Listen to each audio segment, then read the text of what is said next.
Welcome back. Welcome back. That's Mace for anyone that doesn't know. Really a tribute to our guest today, Aaron Mitchell, a high school coach, a lover of 90s rap music, a teacher at St. Thomas More. Chatted all things about how the education system and the school year has changed in the last few weeks with the health concerns around COVID-19. Is there going to be a school year for the rest of the year? Who knows? How is education changing? He answers all our questions. Have a listen. Let us know what you think. Write us a review. I'd love to hear from you guys. I'm bored. I'm sitting at home, not doing anything. DM me. Let's chat.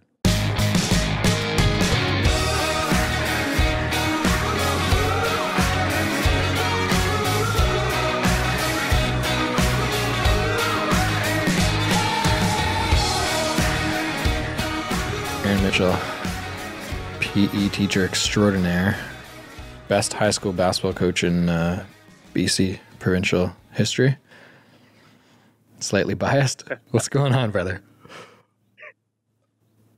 Not much, man. Just trying to figure out how we're going to sort through the next, what's most likely few months of our lives. So it's been an interesting few weeks already, and just trying to map the rest out as we go here. How about you? Is spring break officially over today for high schools?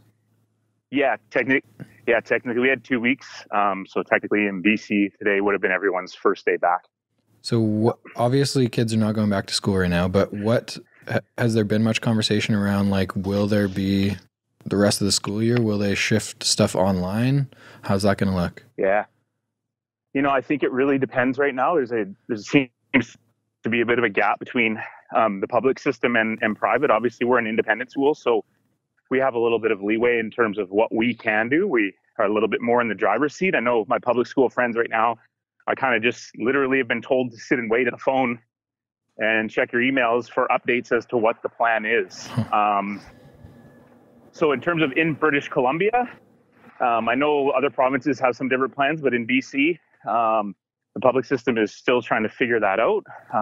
The timing was good and bad. Like having it be spring break was good because it gave everybody some time. But then I think a lot of people were just like, hey, I'm on my holiday. And no one really knew what it was going to grow into. Like I remember sitting there on the Thursday before the holiday, and it seemed like within an hour, it went from, hey, there's this virus that everyone knows about to like, all right, there might be people not going to work. And I kind of regret maybe not being as informed about it, because on the Friday on my last day of work, I didn't bring a lot of stuff home. Our admin told us to bring our laptops and be prepared that on this day we would be working from our laptops. So I was prepared for that, but just so many other things that I overlooked. So I think it's kind of all over the place, and it's something that I think is going to take time. It's causing a lot of people anxiety and stress, but I think the proper mind frame and mindset right now is what's going to get everybody through it. And just having the ability to understand that these are new times for everyone. Like, we can't expect amazing things out of our principal because this is the first time he's going through it too, right? Yeah. So it's pretty wild. That's a long answer, but it's been a lot of time to sit at home and think about what the next few months are going to look like. So there's lots racing through my head right now. What are the options that people are talking about? Well, for us, we're going to go digital. Okay. We made a push in the last 2 years to have every one of our kids have the one-to-one device. Yeah. So every one of our kids does have a device. So we do have a luxury, and it's something that I think we're all pretty thankful for. There was a little bit of concern a couple of years ago. I think even when we did the podcast with you originally, we were just going to one-on-one, and it was kind of like, oh, well, what does that look like? And, do we trust the kids? And now fast forward to now, and it's like, it is something that's going to benefit and pay off for us because we can have the kids do some work. So, from our perspective, we're a little bit ahead there. Mm-hmm. But also being fully aware, like we met today, I had like 3.5 hours of just video calling from 8:30 on to about noon today. And just being conscious that I think the first thing that needs to be taken care of is that families and kids feel safe and feel comfortable, and they feel like they're not stressed about, their futures. I mean, imagine all of us being back in grade 12 at this time of our year, right, and going through, it's like a grieving process, right? It's like when someone dies or a major event happens, you go from being upset to angry to sad and now it's like, whoa, I might actually not step foot into the high school that I have been going to for 4 years, and I have to graduate and I have to move on, and I got all these places to apply for, so it's for us, we're going to go to the digital platform. We've got a couple weeks here to prep and get ready. We're using like Google Meets, and we're going to meet with our departments tomorrow and talk about a plan. And I think it's going to vary in terms of what your teaching load is. Obviously, we teach PE. It's a subjective course where we need the kids to be physically there to evaluate and assess them, right? So, but if you're asking me overall, I feel like families come first. And, our teachers, they all have different scenarios as well. We have an almost 3.5-year-old. My wife just changed jobs where she's working from home. She's supposed to be traveling from Denver and back all the time, but obviously that's on hold. So, we're trying to hand off our son to each other because he's not quite old enough where we can give him a routine for the day because he's not in school. So, balancing that and knowing that I'm not going to be available as a teacher for 6 hours or 5 hours to help the kids. And even if I was teaching a science or a math, and I think, one of the huge things our principal said this morning was expect to get, 1/3 done of what you normally would. And I think that helps. And that's not a bailout. It's just factual. Right. How can we assess the kids, and how can we have demands and expectations from them if they're not learning and the normal way, whatever normal is, or the way that they're used to, right? They're way out of their comfort zone too. So I always try to put myself in the situation of the teenagers and think about how they're feeling and what they're going through. So we're going to meet again as a department tomorrow. And I think, one thing we talked about is like, we're just going to have on Mondays, one of us will film a video, and grade 8s, here's your goal, right? Here's your goal for the upcoming week. And this is what we want you to accomplish and get done.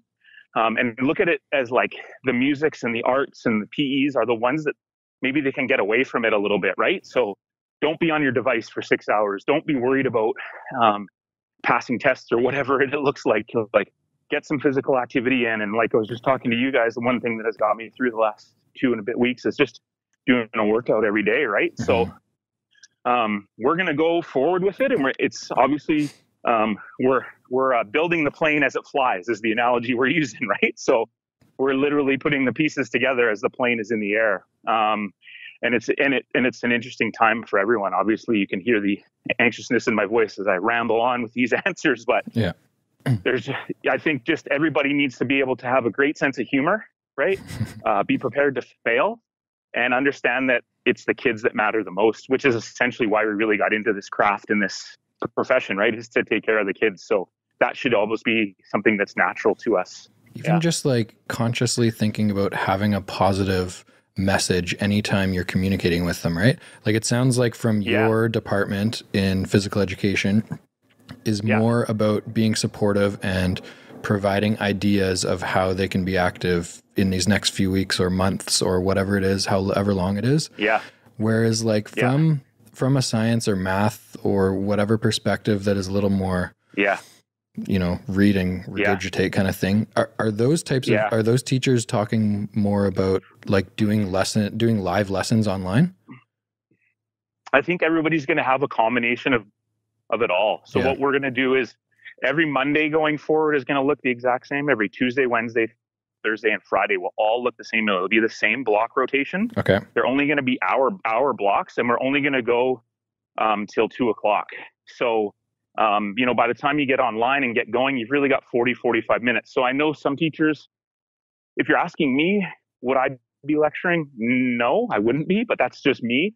But you're almost treating it like it's, you're away on a sick leave for a week. Like, what would you leave for the sub to make sure that the kids can be occupied? And then almost thinking about, other than the 12s, think about, the other grade levels. What are the 3 things that I want them to take away and be ready to learn and have to know for September of next year, right? So it's not even about finishing this year. It's about prepping them and putting them in a spot so September they're ready to go. And I think just having a laid back personality and feeling about it, like you guys think about, okay, one of you tell me about what you learned in Socials 9. Dead air, right? Like, so right, exactly. And I think that's the same for everyone, right? And I don't have I don't have a big enough ego to think that that's the most important thing. So I think just having the understanding that, hey, what really matters right now? Is it the content, or is it just having them learn, keep a routine? And if they can take one or two things away by the end of the year, then great. Because we're fooling ourselves if we look back in 10 years on our high school days and we can remember all the content, right? So even just like that answers that. Even just like trying to put what you just said very simply is like almost trying to provide them with an example of how to be a rational human being through a very difficult situation, right? Like, yes, let's listen to the recommendations and stay inside as much as possible. Let's not meet up with our friends, you know, things like that. But at the same time, let's kind of build a plan of how we can, you know, in your specific criteria of like, let's try to be active. Let's like try to continue all these goals that we had set for the year. Yeah. Yeah. I mean, essentially, what are we? We're models, right? A lot of times we're with these kids more than their own families during the year. Yeah, for sure. So just because we've gone online, we can still model positive behaviors and how to approach things and share our experience. And that's what, like for my leadership class, I'm not going to give them a ton of work. A lot of it's just going to be check in, and we'll get on Google Meets and that people can speak and talk. And as long as we're having good, honest conversation, I want them to, you know, learn from this. And like you make a great point and just be like, and I've caught myself so many times. It's so easy to get caught up in the kind of the negative, or like, I just refuse to watch the news because it's just so consuming. Right. And I think just having that reflection and thinking, how do I grow and learn from this experience? And man, I'm never going to get this time back with Eli, right? Like he's being a little bugger these days because he's almost 3.5, but like, I'll never get to spend this much time with him. And like my original plan was, hey, let's go to the pool. Let's go to the parks. Like, let's go to Science World on spring break. But that changed. And so I can be like, oh, well, this sucks. This is the shits. And I'm going to stay out, you know, be on my phone and let him watch TV all day. Or we can learn and grow and get better. So I think you make a huge point for that. And just making sure that our kids are seeing positive examples. And I think I've already talked with a ton of our teachers, and we are, you know, we're on different WhatsApp groups and we share ideas and thoughts. And some people are really anxious, and that's just natural. But talking through it and realizing that, yeah, hey, if we go and we set off this panic button to these kids, they're gonna take that. Like, they value what we have to say, and they listen. So we need to be really strong and set the example, but also be vulnerable too. Like, I think it's okay to say, hey, I have crappy days too, or this sucks and I'm not really sure what's going on. Like this morning, you know, we've told Eli he's been on vacation for 2 weeks, which is what we have been because we were on spring break. And then somehow, like, kids are so weird, man. This morning he's like, Dad, he's like, when do I get to go back to daycare? and like before it was like, yeah, I don't have to go to daycare. Like, I get up, I get Paw Patrol, we get to run around. And then now he's starting to realize, even at his age, like, we're talking to him about not touching things and keeping distance because of germs. And, you know, he gets most of it, but there's a lot, you know, he sees a kid in the neighborhood, he wants to go run to him. But today he was like, I want to go see my friends. So like, he's 3.5 and he's feeling that. Yeah. Right. So kids are smart, man. They're way smarter than I am. So if we don't set a good example, and that's, I don't know, again, I'll say you make a huge point there, just really having the kids feel like using us as a resource to look at, this is how you respond to things, you know? Yeah. So very good point. I would assume the group of kids that's going to be most affected is the grade 12s. Has there been much discussion around, like, our universities kind of changing application processes? Because I don't know, you can answer this maybe, but like, have year-end exams kind of been canceled? Like, how are they going to get grades to qualify for university and get in for next year kind of thing?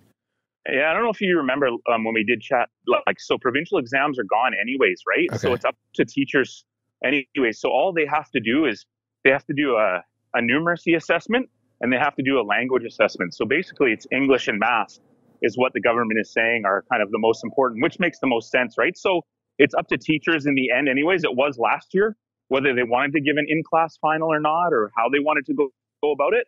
So I'm going to assume for now that maybe those assessments are going to be paused. I think the government learned, because the first time they came out, everybody that was talking to me that didn't really know education or whatever was like, oh, so every kid just gets what they get. Hey, how does that work? And I was like, oh man, like they didn't frame it very well. Right. And it was like, no, what they're saying is if you've checked all the boxes up to this point for graduation, then you'll be fine. That what they're saying, and what they're saying is like, but if you're only 80% towards graduation and you're in grade 12, well, then we've got some work to do. But they basically just made it sound like, oh, everybody gets what they have and we'll call it a year. And it's like, no.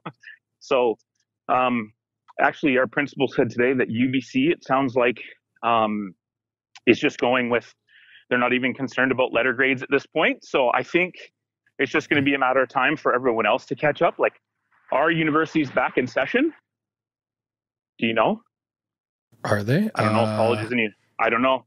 I know that Langara was online. I'm not sure if they're actually back on campus or anything. So I think it's just one of those domino effect things, and then everybody's going to look at it and go, all right, how do we make sure that things get back to as normal as possible, right? They're not going to go, I don't think universities are silly enough. They need the students and they need the revenue, right? So they're not going to go, oh, well, yeah, everybody's got to write finals and you need a 91, you know what I mean? Like there's got to be, everybody's got to kind of meet in the middle, or else it just doesn't really make sense. Is there, I know, like from my recollection of high school, there's very little discussion at all about like financial literacy and understanding how to save for difficult situations. And even just from my own personal experience in the last few weeks, I'm learning a lot about like things that I can take forward in terms of how to prepare better for slow, uncontrollable periods. But like, would that kind of stuff come into discussion at all with kids and just be like, look, these are challenging times for a lot of people. A lot of people are, losing their jobs because businesses can't open. So this is a good learning experience to kind of be prepared for a worst case scenario and save money and do things. Ironically, one of the things that we're just covering in our career life was financial literacy. And we were just about to step into the interview process, and the kids were going to do a mock interview with us. And we had them they had to plan their own vacation. So each kid got X amount of dollars and they had to show us how they were going to plan that vacation. And again, like it might not be something that happens like right now because we're just kind of in, catch up mode and figure this out mode. But for next year, like absolutely, that's a new assignment. Like, hey, remember when this happened in 2020? Because kids that are 5 years old right now are going to remember it, right? So what did you learn and what would you have done, or what would you do if you were working and had the opportunity to save money? And so I think, that's definitely something that'll be on the radar. I just think right now, everybody's just trying to figure out what the heck. I think it's literally 12 weeks today is what we would have had till exams. Like, what is tomorrow going to look like? Yeah. It seems like, honestly, for our industry in real estate, it seems like every day I wake up and learn something new. There's been a new change with interest rates or like tenancy rules or mortgage deferrals. Like it just changes so quickly, and it seems like everything is changing. Yeah. So it's almost like waking up and just being like, what am I supposed to learn today? Okay, sweet. How can I relay that to people? What did I learn while my head was on the pillow, right? It's like, but also like one of the things to take away is like, maybe not to that extreme, but that's kind of how we should live anyways. Like we should constantly be learning anyways, right? So like, no matter if it's a pandemic or you're just doing your job every day, like there's always something that you can be learning, whether it's towards your personal life, your social life, your family life, your work life. For sure. So I think there's lots of good takeaways that we can, in the end, but I think it's going to be, And then how do you talk to a kid about, pick a career where, safety is involved, like say a guy like Carl, for example, whose job is based on doing jobs for people in their homes. Yeah. And you're not allowed to go within 6 feet of people right now. Like, how do you, I don't know. There's so many things that I think we need to just reflect on once this is all over, and take away. But I think one of the things you mentioned is, like financial planning is, wow. Because I didn't think about it, right? Just, we have savings and we have things, but like, I never was like, if this virus comes all the way across the world, Totally. It's something that you would never think is realistic or would happen to you, right? For sure. I would never think that the government would tell me to stay in my house for the next month. Right? Right? Yeah. It's weird. I know. It is on the weird. other side, like obviously sports was a big thing for me and Carl in high school and for you as a coach.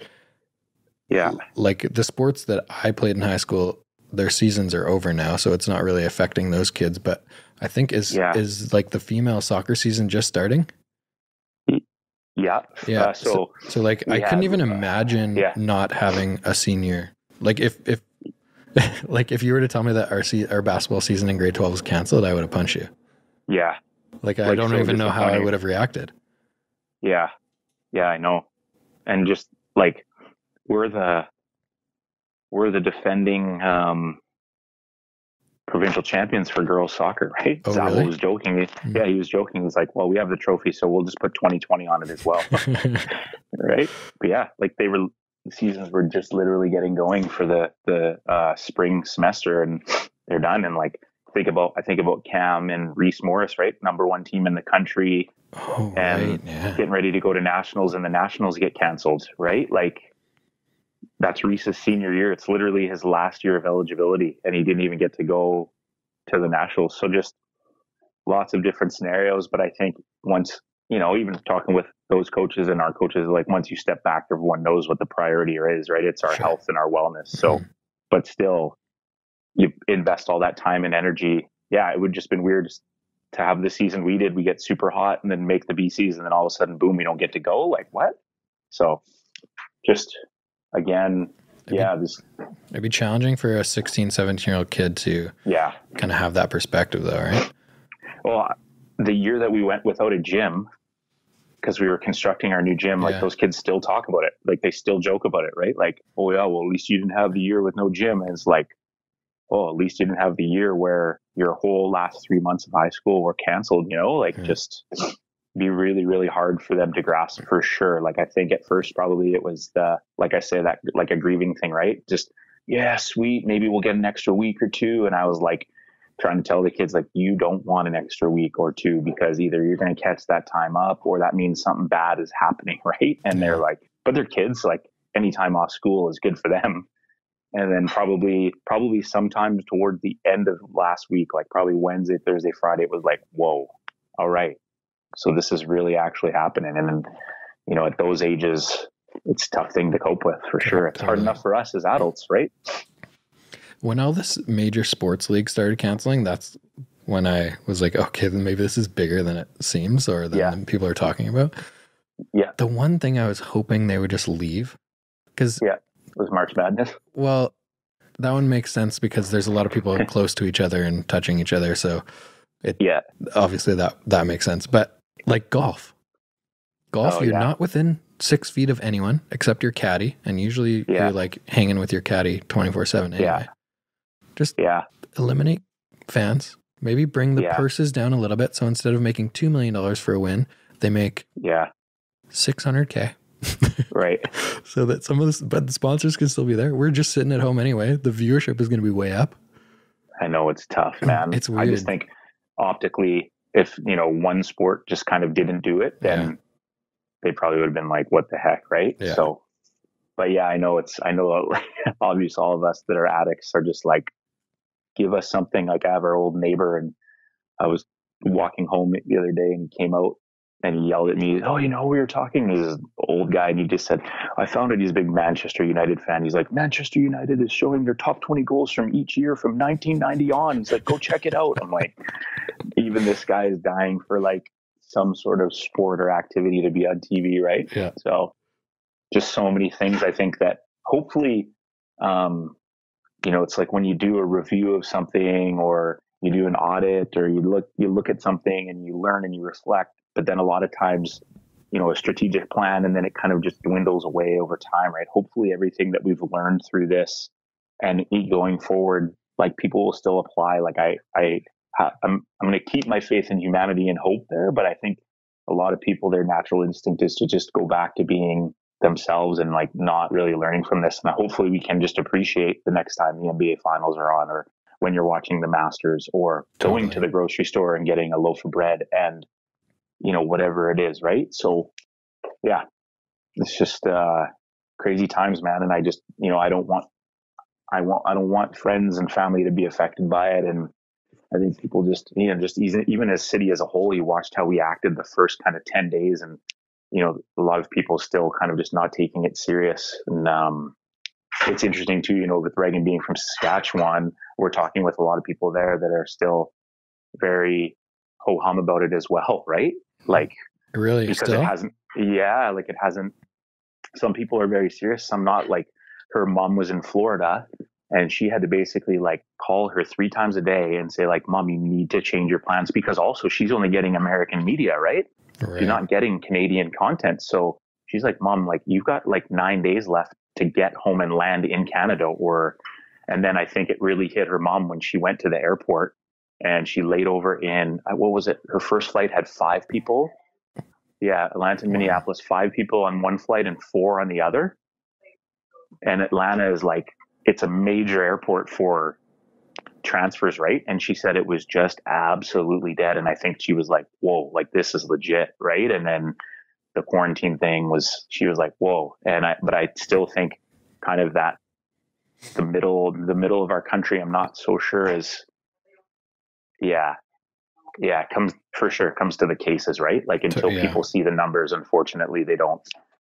And I'm not going to lie, like, I didn't know, but like, my wife's in the medical field, and she's not necessarily in that field, but like, she's someone who's conscious of health and wellness. And so she's staying with it, and she's kind of like telling me and informing me and educating me. Right. So it's just, I don't know, man, it's wild. It's hopefully so strange. It seems hopefully like we all just last through it. Yeah. It seemed like the first week or two to me, every time I looked at social media or something, it was like very negative. Like, this is the worst thing that's ever happened to the world. Like, thousands and thousands of people are getting it a day and dying. But when you like actually look at real numbers, you kind of can figure that stuff out. But to me, it seems like a little bit that negativity is going away a little bit. And it seems like the majority of people throughout Greater Vancouver now are taking it seriously. And it seems like people are becoming more supportive and positive and optimistic. And like the one example, obviously, throughout Greater Vancouver right now is 7 p.m. every day, people going out to their balconies and cheering for healthcare workers. Have you experienced that where you are? I haven't. No, not where we are. So but I was thinking about, it'd be fun to get that going. I'm in Brentwood on a condo, and every day at 7 o'clock, I just like open the balcony door, and it is so loud, and every single day it like gives me chills. Like, it's like surreal that this is actually happening. It's so cool. Yeah, no, it is. And that's the thing, and that's what I'm saying. Like, I don't know. And you can't get angry at people for their reactions, because a lot of times they just don't know, right? Everybody's only when things happen, they're gonna pull from their personal experiences and life experiences, and everyone's got a different experience, right? But I was saying to Reagan, in the times where we catch ourselves maybe being a little bit negative or something, and we're just like, think of those people that we walked with in Peru that are like, they're living off $3 a day, and they're like, did you hear about the Vancouver College group? They got stuck. No, they were on the immersion trip for spring break, and then they got stuck in Peru for 15 days. They got off the train from Machu Picchu, and the Peru president said, everybody in their house, 30 days, no questions asked, military in the street. Like, the main brother that runs it is from Brooklyn, New York. He's literally in a hotel in just like kind of halfway to Machu Picchu. He has the whole hotel to himself. The owners of the hotel left. They gave him the keys to everything. They left him food, and they are home locked in. He goes, I walk to the market in the morning. I tell the military, like, I'm getting a cucumber and a tomato. And I go back in the evening and I get either a cucumber or a tomato again, just so I can get out. But other than that, he's literally in a hotel by himself. Like, so we just like have to have perspective. And I think you're right when you see those things and see people catching on and realizing like, whoa, it's like at the start, it was like everybody was telling everybody what to do and lecturing people. I'm like, just listen to the professionals, man. Like, why, when this stuff's happened, does everybody have to have these opinions and post and share?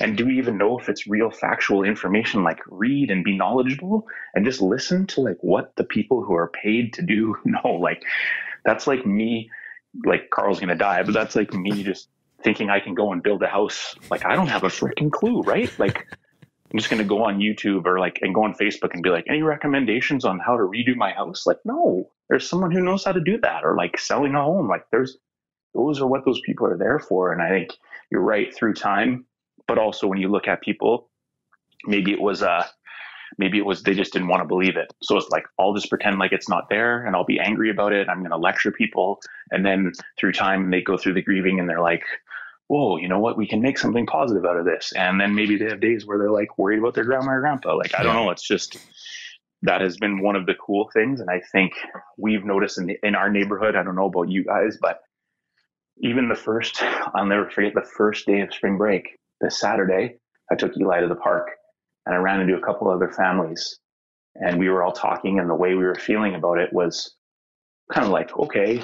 But then it seemed like within 3 days, we were all like, whoa, right? Like Reagan and I were like, whoa, we need to make some changes. Like we need to be smart here. Like we need to really isolate. We need to do family walks, but like, you know, and then I think just through time, people started to realize. And so in our neighborhood, there's probably 10 kids that are the same age that we see running around all the time. And they spent the whole first week of spring break, like they were inseparable. And we kind of already were in the mind frame of like, whoa, that's not a good look. Mm-hmm. And then eventually through time, like we don't see them anymore.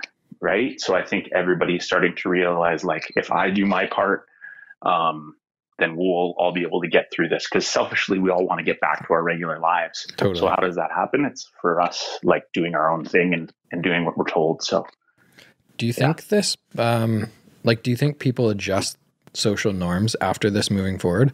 And like what I mean is like handshakes and stuff like that. First of all, handshakes are weird. Like, why do you have to touch someone every time you see them? Like, where did that come from? I was just going to say, you're talking to a guy who loves a good dap. or a big bear hug. Do you think people are more conscious of that though, moving forward? I think so. Yeah. I think so. It was maybe funny. We adopt the like karate bow instead or something. I don't know. Yeah. Or just the Air 5 or something. Yeah.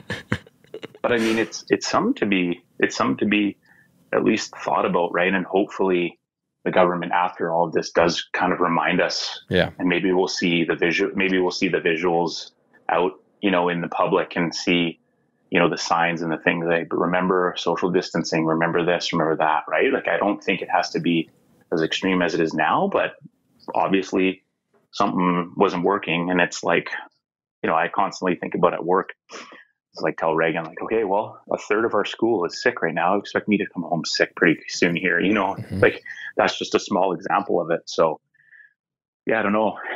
You don't like the handshake. I mean, you're in an industry where all you do is like handshake and fake smile at people. I honestly don't mind it at all. And I'm going to ignore that fake smile. I've never fake smiled at anyone, Mitch. I'm going to delete that part out. But like totally. And now I'm conscious and like thinking back and being like, how many times do I touch people, like handshakes on a day-to-day basis? And it's like 50, 60, 70, 80, 100. When we have open houses that are busy, it's like 40 in an hour. Yeah. So, and did you even think before about like, what are those people bringing into that open house? And, you know, and then you get in your car and then you touch and then you touch your face. Like, that's one thing that's been mind opening. It was like, for sure, my face. I'm like, holy crap. And I'm growing this like really bad gray beard. and it's like, I just constantly realize like, whoa, don't touch the face. Right. So it's interesting. Yeah. It's a weird time we're living in right now. What a time to be alive. Hey, what a time to be alive. Yeah, it really is. Just like every day is a learning curve, seems like. For sure. Which is great. Keeps you on your toes, but at the same time, it's very, very challenging. Yeah, I'd be lying to you if I don't feel, and I'm like in a non-academic based teaching course, right? So I'm like, but I'm still feeling overwhelmed about the idea of going online, having to have our kids be, you know, interactive, and like it's just not what we signed up for from a work standpoint, right? So I can only imagine how some of those people with 4 years left in their career are feeling, or maybe you're just, it's going to be, I think, just anxious times for everyone, but look at it as learning and just have the right mental approach about it. Totally. And talk through it, because I think we'll all be able to get there, but there's so many of us, you know, in your two fields and our field that are feeling the same way. So can't figure it out for ourselves. We got to be able to like share our stories and see what we can get to. For sure. I'll let you get back to your family. Go hang out with Eli. Tell him I say hello. I will, man. I hope he dunks on you today. Yeah, right. I'm getting to the point where he wants to race. Everything's a race. So we were at the park yesterday playing soccer, and he just wants to like roll the ball to race to it, and then like he thinks that I should just let him win every time, but I don't, and he doesn't like that. So just gotta know, man. It's not how life works. Exactly. He'll thank you for it. He'll thank you for it when he's 21. Yeah, I'm sure he will. All right, brother. I appreciate the time. Thank you. Yeah. Chat soon. Okay, take care.